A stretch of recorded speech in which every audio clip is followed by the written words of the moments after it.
CMRL Exalogic ഇടപാടിൽ ED അന്വേഷണം ഒന്നാം പിണറായി സർക്കാരിലേക്കും CMRLുമായി വഴിവിട്ട ഇടപാട് നടന്നോ എന്ന് ED പരിശോധിക്കുകയാണ്. വീണ ടിയുടെ മൊഴികളിൽ പൊരുത്തക്കേട് എന്ന് കണ്ടെത്തിയിട്ടുണ്ട്.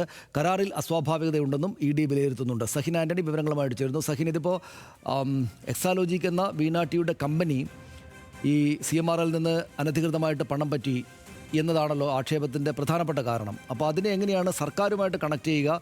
അത്തരം സർക്കാരുമായിട്ട് എന്ന് വെച്ചാൽ വീണ ടി മുഖ്യമന്ത്രിയുടെ മകളെന്ന നിലക്കാണ് ഈ പണം വാങ്ങിയത്. അതിൻ്റെ ഗുണഫലങ്ങൾ, അതിന് വേണ്ടിയിട്ടുള്ള ചില സംഗതികൾ ഈ സർക്കാർ ഈ കമ്പനിക്ക് ചെയ്തു കൊടുത്തു എന്ന് സ്ഥാപിക്കാനുള്ള, അങ്ങനെ അന്വേഷണം കൊണ്ടുപോകാനുള്ള എന്തെങ്കിലും തെളിവുകൾ ഇവർക്ക് ലഭ്യമായിട്ടുണ്ടോ EDക്ക്?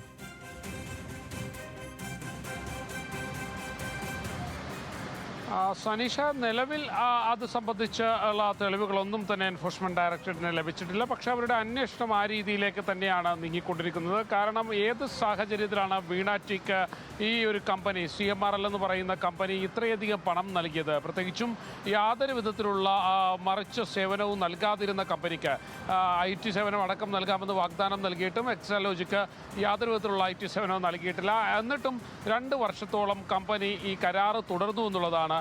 അത് അന്നത്തെ മുഖ്യമന്ത്രിയുടെ മകളായിരുന്നതുകൊണ്ട് വീണയ്ക്ക് ലഭിച്ച ഒരു സൗകര്യമായിരുന്നു, അല്ലെങ്കിൽ ആ രീതിയിൽ CMRL ചെയ്തു നൽകിയ ഒരു സൗകര്യമായിരുന്നു എന്നുള്ളതാണ് എൻഫോഴ്സ്മെന്റ് ഡയറക്ടറേറ്റ് പരിശോധിക്കുന്നത്.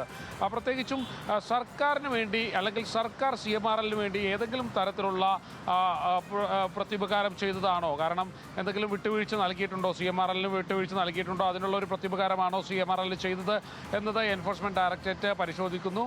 വീണയ്ക്ക് ഇതുവരെ ഏത് സാഹചര്യത്തിലാണ് ഈ കരാർ ലഭിച്ചത് എന്ന് സംബന്ധിച്ച് കൃത്യമായൊരു മറുപടി നൽകാൻ കഴിഞ്ഞിട്ടില്ല. മാത്രമല്ല, പല ചോദ്യങ്ങൾക്കും അത് ഓർമ്മയില്ല, അല്ലെങ്കിൽ അത് അങ്ങനെയല്ല എന്നുള്ളൊരു മറുപടി മാത്രമാണ് നൽകിക്കൊണ്ടിരിക്കുന്നത്. അതുകൊണ്ട് തന്നെ എൻഫോഴ്സ്മെന്റ് ഡയറക്ടറേറ്റ് ഇതിൽ സർക്കാരിന് ഇടപെടലുകൾ ഉണ്ടായിട്ടുണ്ടോ എന്നുള്ളൊരു കാര്യം പരിശോധിക്കുകയാണ്. കൂടാതെ SFIOയുടെ രേഖകൾ, 134 രേഖകൾ, 28,000-ഓളം പേജുകളുള്ള രേഖകൾ എൻഫോഴ്സ്മെന്റ് ഡയറക്ടറേറ്റിന് ലഭിച്ചിട്ടുണ്ട്. അതുകൊണ്ട് തന്നെ വീണയുടെ ചോദ്യം ചെയ്യൽ കർശനമായി തന്നെ മുന്നോട്ട് പോകുകയാണ്. ഇനിയും വീണയെ വിളിച്ചു വരുത്തും. നിലവിൽ 3 തവണ വീണയെ ചോദ്യം ചെയ്തിട്ടുണ്ട്.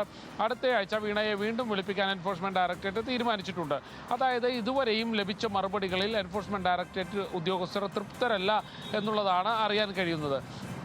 അതുകൊണ്ട് തന്നെ എൻഫോഴ്സ്മെന്റ് ഡയറക്ടറേറ്റിന്റെ അന്വേഷണം പല രീതിയിലേക്കും മുന്നോട്ട് പോവുകയാണ്. സനീഷ്, ശരി, നന്ദി സഹിൻ. വിവരങ്ങൾക്ക് എന്തായാലും ഒന്നാം LDF സർക്കാരിലേക്ക് കൂടെ അന്വേഷണം നീട്ടാനാണ് ED ആലോചിക്കുന്നത്.